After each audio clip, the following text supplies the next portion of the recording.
3 oylik gaplashish kursimizda siz nimani o'rganasiz va bu kurs kimlar uchun? Xo'p, bu kurs o'zi chet elda bo'lib turib, Amerika, Yevropa, Avstraliya, Kanada yoki Dubay.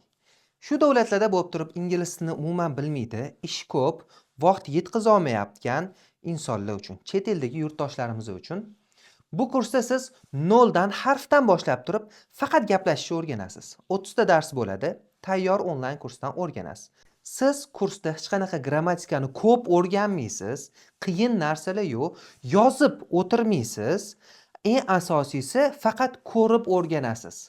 Ko'rib gaplashishda kerak bo'ladigan eng muhim narsalarni o'rganasiz. Qolgan kerak emas narsalarni olib tashlaganmiz va yozmaysiz. Nimaga yozmaysiz? Bu nimasi bilan qulay? Siz ishdan charchab kelganingizdan keyin xohlagan paytingiz, xohlagan joyingizdan bemalol kirib o'rganasiz. Ko'rib o'rganasiz faqat.